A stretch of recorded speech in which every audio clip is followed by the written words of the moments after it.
Hello everyone, welcome, good morning, and hope everyone had a good start to the new year 2024. Thank you for joining us this morning and welcome to ESN Clear's FY2023 AGM. My name is Johnny Feng, ESN Clear's Company Secretary, one of the exec directors and a member of our day-to-day operations team. I will be the facilitator for today's AGM.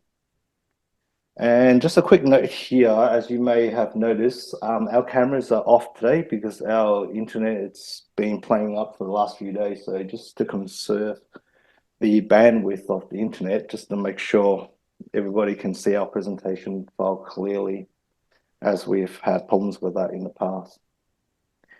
This is a virtual AGM on the Zoom platform, which is being recorded for the shareholders who couldn't make it this morning. The recorded video will also be made available to all the shareholders after the meeting, and I will be sending all to all the shareholders an email with a link to access the video.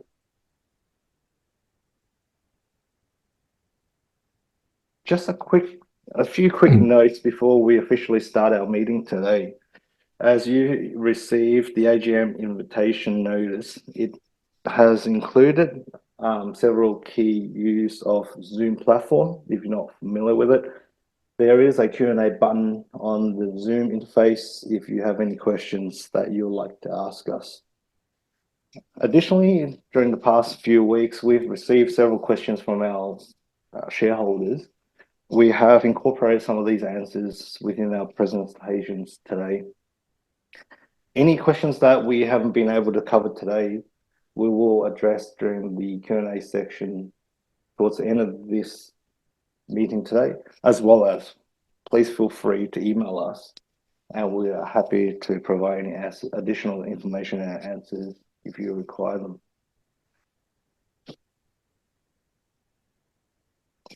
Additionally, we've sent out our FY23 annual report to all our shareholders in December.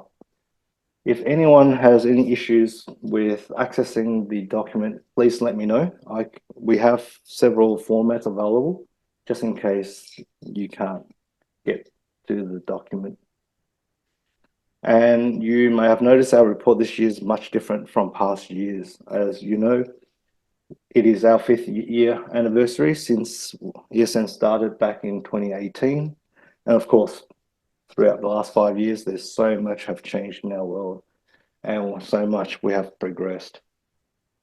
So rather than merely just sending a third-party auditor's report, our standard document in the past, we spent a lot more effort into a more comprehensive annual report, which covers different aspects of the business throughout our 5-year history. What you will find in the report are our achievements throughout the past 5 years and projections within the near future. Also, additional information about ESN. We've also included some of the insights of the pharmaceutical industry, especially why we are at the best position, strategically aligned to the industry as agreed by industry experts. As for the formalities of the day, there are no proxies required by our shareholders because there are no votings required for the meeting. It is now 11:04 here in Melbourne and we have a quorum. The meeting has opened. Today we have all our members of the board in attendance. Professor Andrew Coates, Chair of the Board. Bruin, CEO and Exec Director and Founder. Matt McNamara, Non-Exec Director. And of course myself, Chief Commercial Officer, Exec Director and Company Secretary. The agenda of today will begin with Chair of the Board address by Professor Andrew Coates, followed by Bruin, our Director's report. And we'll conclude our meeting today with a Q&A session. And we now begin with our Chair of the Board address, Professor Andrew Coates. Thank you, Andrew. Thank you, Johnny, and thank you to everyone for being here. I'm sorry that we can't be there in person. We can't, even because of IT issues, see each other. But it's still the same tight and very skilled team that's running this company.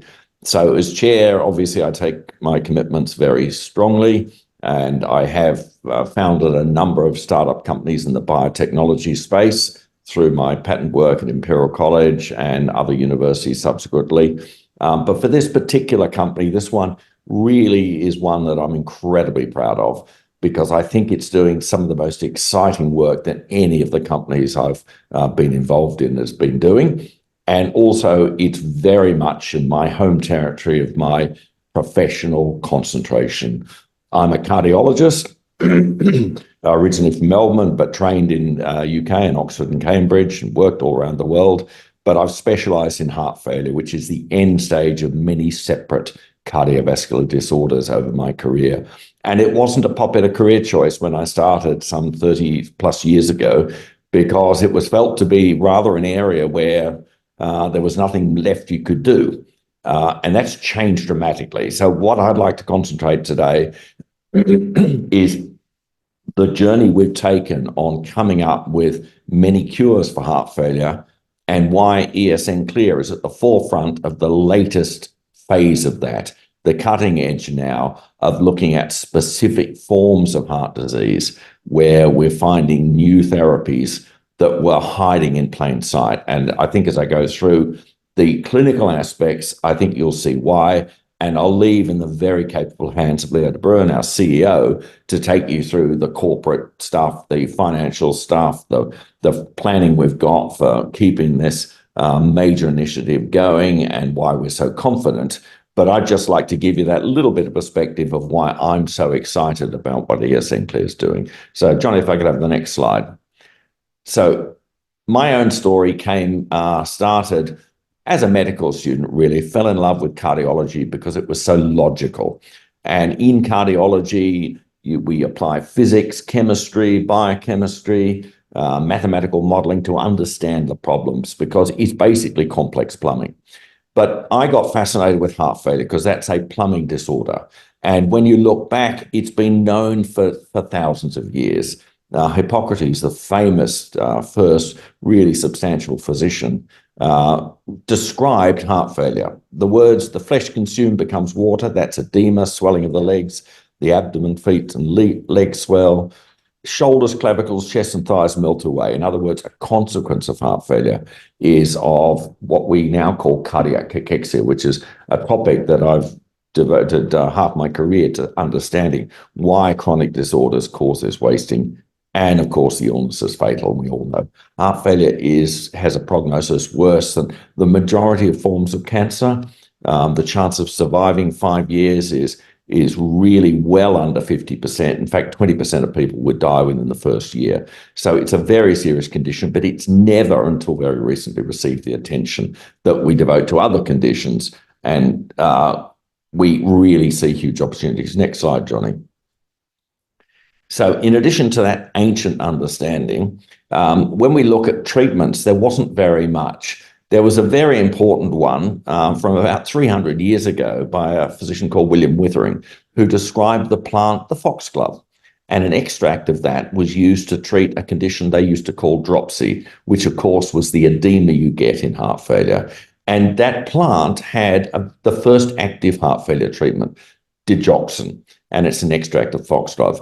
And it is an effective treatment for the symptoms of heart failure. It doesn't affect mortality. In fact, it's quite a dangerous drug because what we call the therapeutic index, the gap between the dose that's effective and the dose that's harmful, is very narrow. However, we are still using the drug derived from this, which William Withering picked up from the old wives' tales of the area around Birmingham, the UK, that he sourced back to at least 400 years ago. But we've moved on. Next slide. But we hadn't moved very far. So when I was a medical student, and this clinical student on the hospital wards in Cambridge in the very end of the 1970s, early 1980s, we were taught by the cardiologists that there was no point telling a patient they had heart failure because there was nothing really you could do about it. You give them diuretics, water tablets, maybe digoxin, and you relieve the swelling, and that relieves the shortness of breath, but you couldn't make a difference to long-term outcome. And that was a very depressing thought, because that was the end of all these cardiovascular disorders. And here we have some pictures of people with fluid retention picked up by a swelling of the veins in the neck, a chest x-ray showing an enlarged heart with congestion fluid in the lungs, and peripheral swelling in the ankles, which is the classic hallmark of heart failure. But it was easy to diagnose, well, at least at that level, but what was the point? Because you couldn't treat it. And that really was a wake-up call to a lot of us. We said, that cannot last. It's such an obvious disorder. We've known for 2,000 years. Why haven't we developed treatments? And I think the reason came is that we were blinkered to what we thought was going wrong, and we weren't looking at what possibilities were out there. We were concentrating on a very narrow understanding of the disease. Next slide. That understanding was restricted to a thing called the hemodynamic model. And that is, the model was the whole problem with heart failure was blood flowing through the heart wasn't blowing fast enough. The heart is a pump. It squeezes, pushes blood out to the body. The blood circulates, comes back to the other side, the right side of the heart, then through the lungs and back to the left side. And that problem identified heart failure as a lack of forward push of the blood and accumulation of fluid behind the heart due to a poor pumping capacity. So the logical consequence of that is the effective treatments would be to strengthen the heartbeat, to flog that muscle in the heart to make it work harder. And even then, a radical suggestion early on was maybe you could improve the blood flow by relaxing the arteries so that although blood pressure might fall, blood could flow around the body. But that was as far as we went. We were looking for treatments that were metabolic. We weren't looking for treatments that were anti-inflammatory. We weren't looking for treatments that were blocking adverse cycles of deterioration. We were just correcting the plumbing circumstances. And it did relieve symptoms, but it didn't affect mortality. Next slide. And the fact was we were too limited in understanding. So in my student days, the only treatments being evaluated even were those that improved a thing called contractility, the force of the heartbeat, by strengthening the heart muscle itself, or probably more accurately to say, driving the damaged muscle so it tries to work harder. The thought was it was correcting the fundamental defect. The problem was in driving that damaged heart muscle, it was actually killing further muscle. So it just was associated with increased mortality. It did decrease blood volume, and that could prevent some of the shortness of breath, but that could damage other organs by reducing perfusion of the other organs. It did reduce afterload by relaxing the arteries, and that probably was about the most effective thing it did, because that could protect other organs by allowing blood to increase even though the blood pressure fell. Next slide. But then we made some amazing discoveries. There were a series of trials coming in the 1980s, late 1980s, early 1990s, that found that certain drugs actually had a dramatic effect. And the first one was a group of drugs called ACE inhibitors. These were derived from the venom of a South American viper. And there was a drug called captopril and enalapril, and a number of them all ending in pril. And this drug was shown in patients with severe heart failure to lead to a near halving of mortality rate. If you look at the survival rate here, you see in 12 months, the top line placebo, 60% of patients in this trial had died if they were given conventional treatment. If they were given enalapril at 12 months, about 40% were dead. And if you look at 6 months, there's that nearly 50% reduction. So a dramatic result. Really, it looked like the first major breakthrough. It was the first major breakthrough. That was rapidly followed by a number of other drugs that acted in a similar way. And that way was inhibiting what we call neurohormonal overactivity. When the heart muscle is weak, the blood pressure falls, and the body has sensors around the system to say, oh, the blood pressure is falling. I need to restore the blood pressure. And those systems were then harmful if they were made long-term. One of those systems was the renin-angiotensin system, and that's blocked by the ACE inhibitors. Another system is the sympathetic nervous system, the system that has adrenaline and noradrenaline, and they're blocked by beta blockers. And the third system is aldosterone, which is blocked by aldosterone antagonists, spirolactone and eplerenone. One by one, those systems, even when combined, were shown to reduce mortality and heart failure quite dramatically. So in a short period, we went from having no treatments to first ACE inhibitors, then beta blockers, then aldosterone antagonists, and how the landscape of heart failure dramatically changed in 10 years. Next slide. It went from a condition where we had no treatments to multiple treatments. But we were lucky. What we found is that these treatments improved heart failure regardless of the type of heart failure. So we have on the left a heart failure caused by a heart attack, an acute myocardial infarction, where if you see down the bottom of the heart, what we call the apex, there's a heart attack, dead muscle, that then over time enlarges, dilates, and develops heart failure. That type, what we call ischemic heart failure, as a consequence of coronary disease causing a heart attack, was benefited by these treatments, but also a completely separate process where you might get a toxin or a genetic factor or virus or alcohol damaging the heart muscle generally, not segmentally like a heart attack. That's called dilated cardiomyopathy. That was also benefited by these treatments. So put quite simply, we got lucky. A drug that had no real direct effect on the heart was improving heart failure, and it didn't matter what the cause of the heart failure was. So we got complacent and assumed we'd always find treatments that worked in all heart failure. Next slide. It wasn't quite right. There were two other types of heart failure. Johnny, if you could just progress to the next slide. One of the top was the heart failure that had a big heart, a poor functioning, poor squeezing heart, and it got dilated. And you can see they're real heart specimens from postmortems. Down the bottom is the second form, which we really didn't concentrate on. And that's a heart that's very small, but incredibly thickened, and it can't relax well. That second type that we now call heart failure with preserved ejection fraction did not respond to any of those treatments that worked in the top type, the heart failure with reduced ejection fraction. And so although we thought the different causes of heart failure were benefiting equally, the actual types of heart failure, one of them responded extremely well, the other did not respond well. Next slide. Here I list all the, sorry, go back one.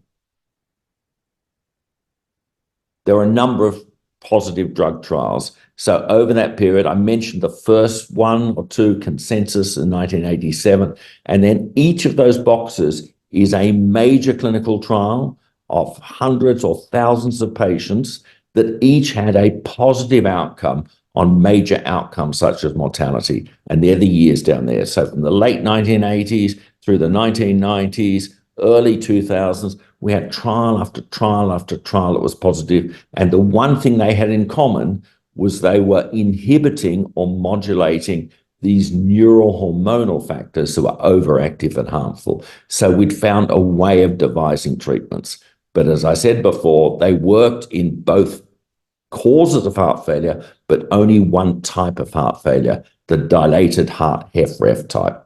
Next slide forward. Next slide, we've covered that one.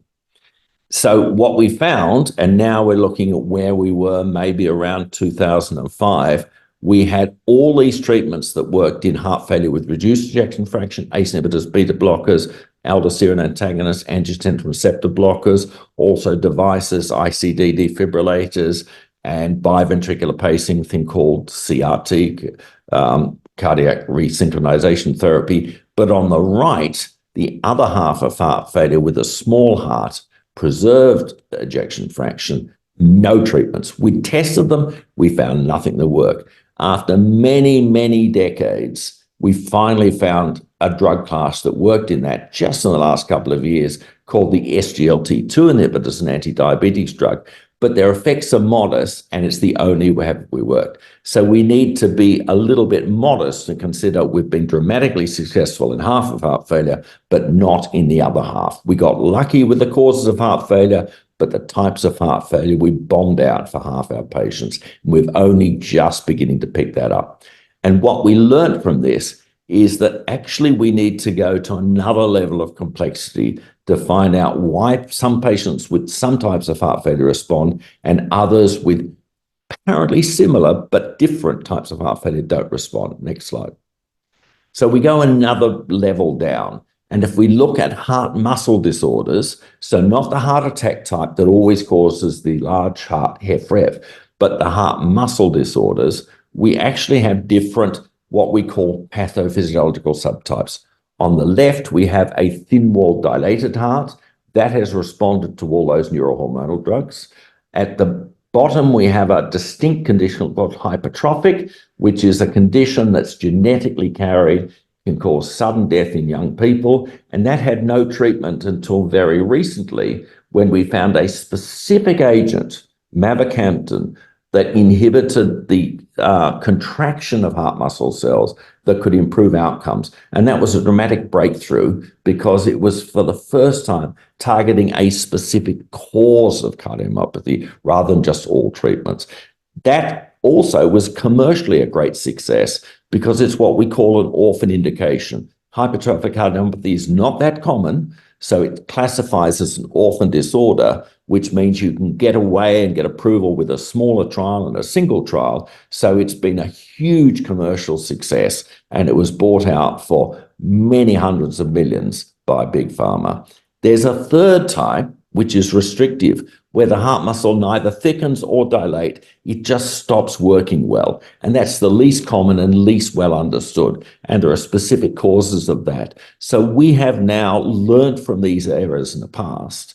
We've learned from the example of mavacamten and another example called tafamidis that targets a specific cause of cardiomyopathy, that if we target these rarer forms with specific isolated causes, then we can find out specific drugs that have dramatic effect. And that's where ESN Clear has such an exciting prospect, because we have developed a drug that I've understood for a long time through my career. It got to the late stages of near approval, but just fell over due to what we now know was an avoidable problem. And that, we believe, has specific effects in some causes of this rarer third type of restrictive cardiomyopathy. Rare, but still significant patient problems and no effective treatment to date. So we're targeting specific causes of restrictive cardiomyopathy, which are orphan indications, with a drug that I strongly believe would be powerfully effective and a drug that will be commercially very successful because it's an orphan indication. It can get to market quickly and it can command high prices because it makes a material difference to a relatively smaller market. But the overall effect can be commercially very powerful because the drug expenditure that payers are willing to pay when there's no other treatment is much higher than just yet another drug for a common disorder like high blood pressure. So next slide, that's probably the end of my presentation, but very happy to take any questions later. But we'll be passing over now to Leo, our CEO, to tell you how we're doing that in a commercially sensible and viable way. Thank you very much.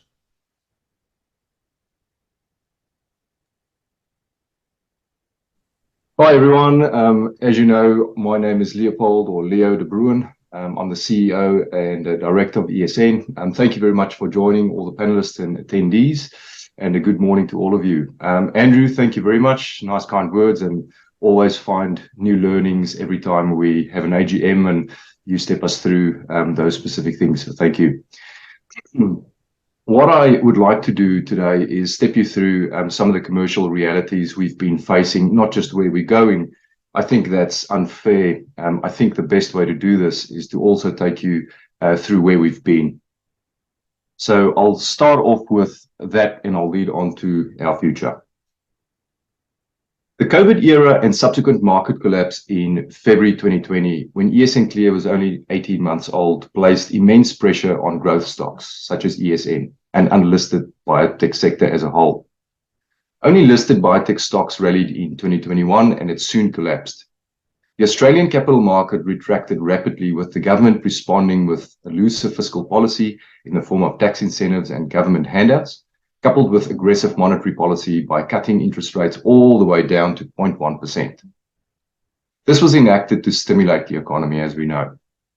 However, this caused a rapid spike in inflation, followed by interest rate hikes from the 3rd of May 2022.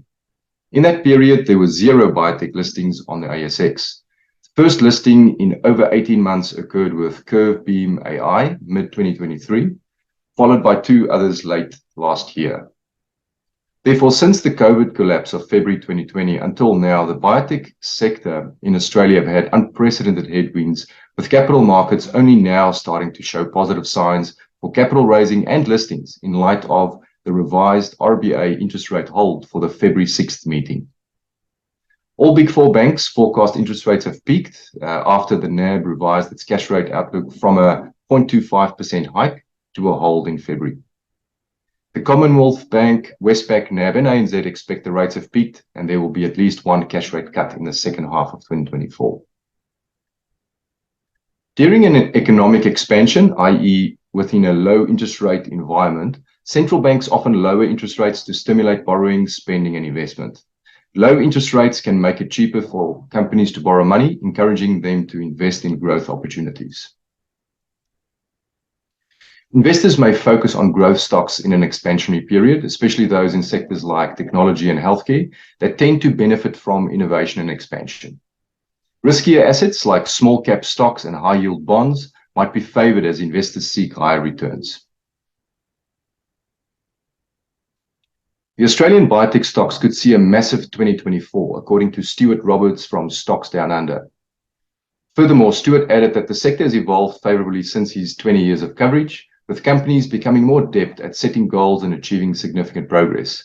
This upwards trend is illustrated by the success of Neuren Pharmaceuticals. The ticker code on the ASX is NEU, which is now valued at $3 billion on the ASX following a drug approval. Stuart anticipates a prosperous future for the sector, partially spurred by the US's cessation of increasing interest rates. Biotech is typically the first industry to respond positively to such a shift, making it a leading indicator, as we call it in economics. On top of this, the sector is experiencing a wave of acquisitions and mergers, with major pharmaceutical companies buying emerging competitors for substantial sums. These factors culminate in creating fertile ground for potential investors. Stockheed said in 2024 is shaping up to be a big year. Morgan's healthcare and life sciences expert, Scott Power, which we know very well in ESN, says the S&P ASX 200 healthcare index, trading as XHJ on the ASX, has recently just entered green territory year to date, up 0.6%, while the benchmark S&P ASX 200, trading as XJO on the ASX, is up 6% approximately. The XHJ is up 9% in the past month, which is significant.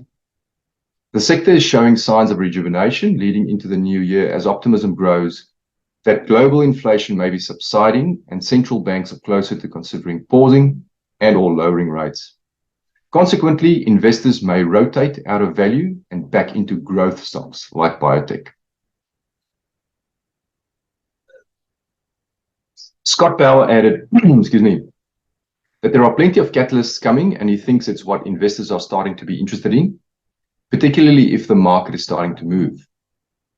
It's the companies which have a spicy catalyst, which investors are going to focus on in 2024, Power said. In biotech, there are big catalysts, such as regulatory approvals for a drug or device, partnerships, and positive trial results.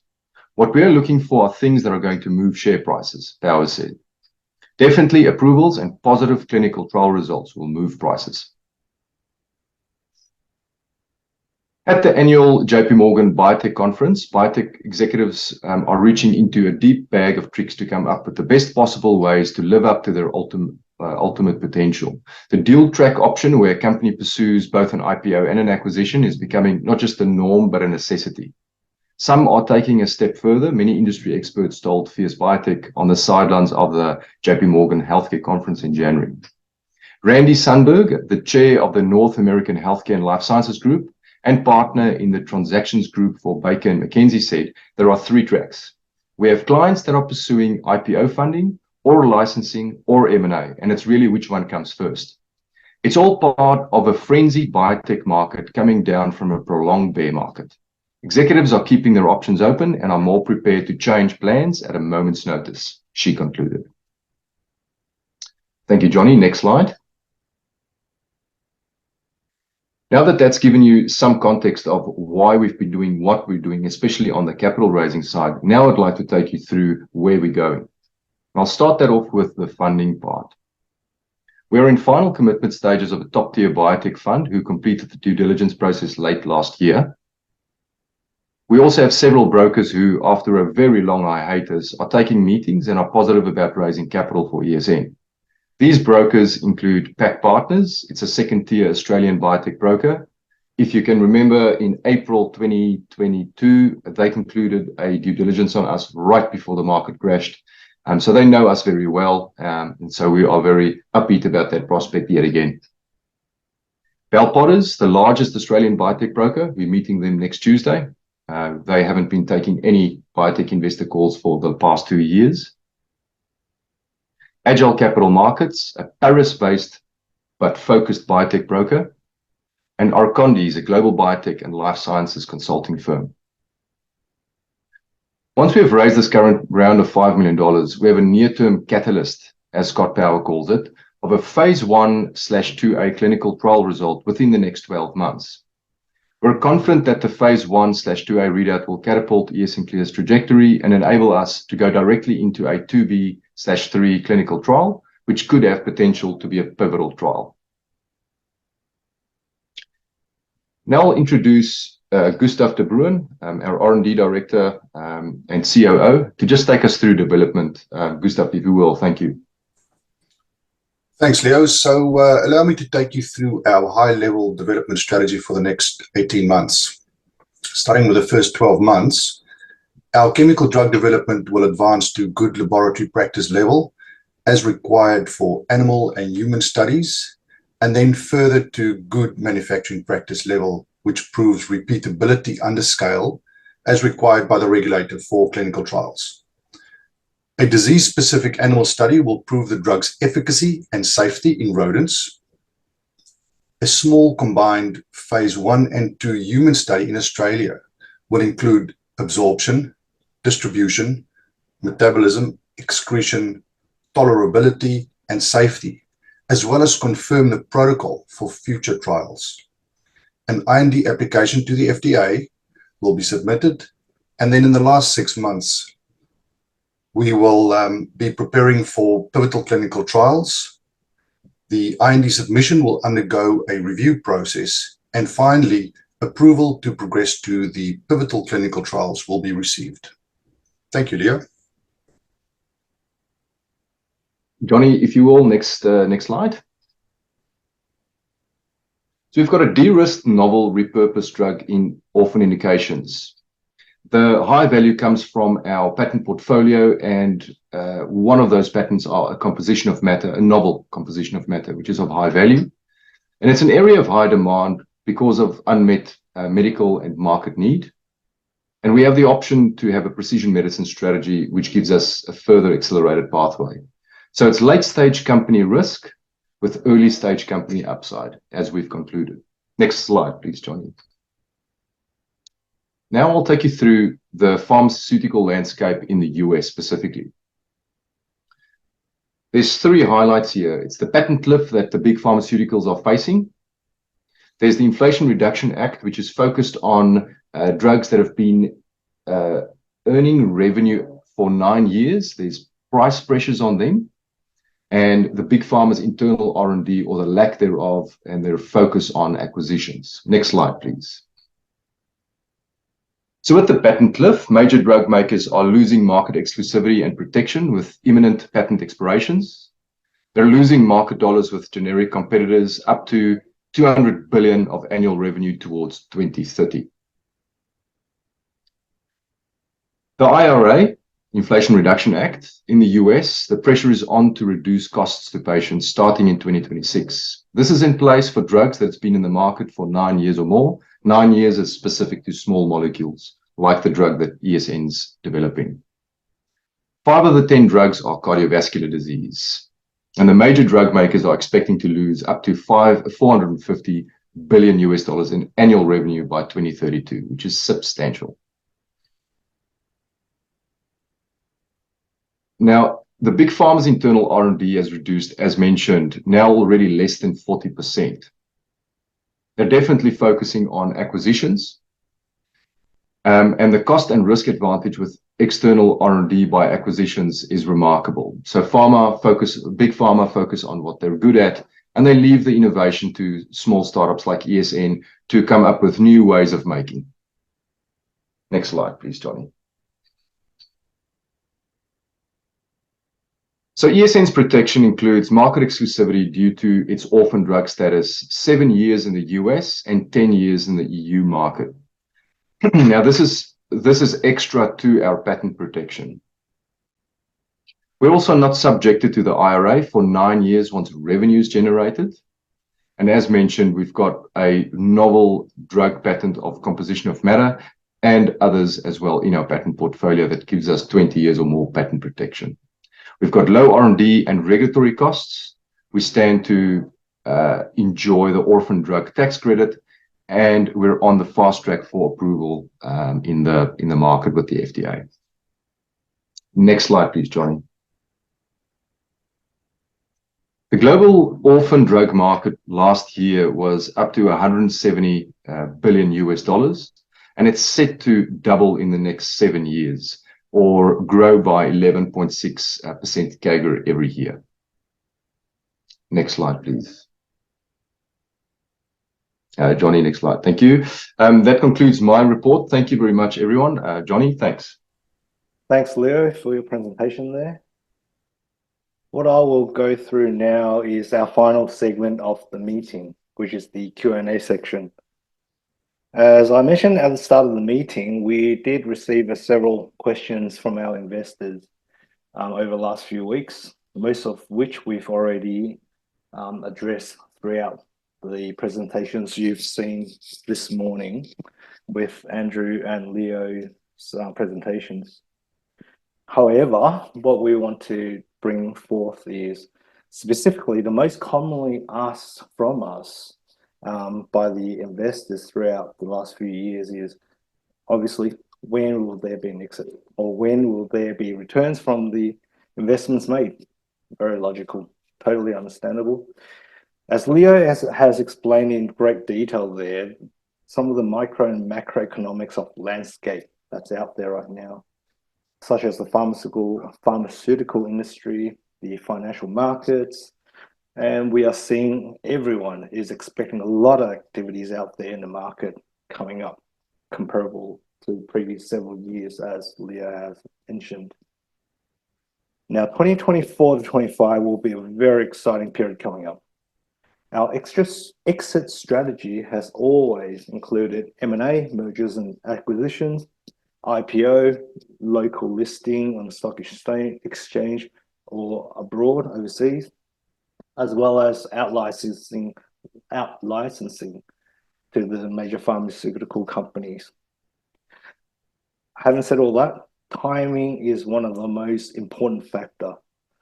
As mentioned earlier today, these types of transactions are becoming the core focus of big pharma's strategies, which are what we have anticipated all along. For example, our corporate strategy has always remained intact towards that end goal.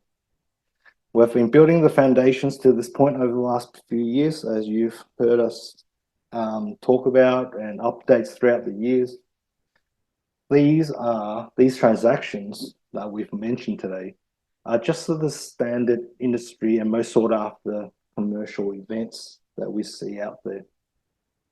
And yes, we continue to raise further capital to increase our ammunition, i.e. our assets, such as our IP, portfolio, etc. But we'll never stop to get there, that's for sure. We've also started early engagements with several major pharmaceutical companies, which is confidential, of course, but companies such as Merck, we've engaged with. There are keen interests there. Again, timing is of essence there. The time and resources we need are relatively small, if we really think about it, in respect to where we are heading towards. That will conclude our AGM if there are no further questions or additional points for the meeting today. Now, as I mentioned multiple times already, if you have any questions or any information that you require after this meeting, after consuming all the information, of course, especially our investors who weren't able to join us today, most importantly, if you have any questions and you want to know more about us, we are more than happy to share more details with you via email or the face-to-face, the call, etc. So thank you all again, all the shareholders and board members attending today's meeting, including ones viewing this recording. And a special thank you to all the shareholders for the continued support.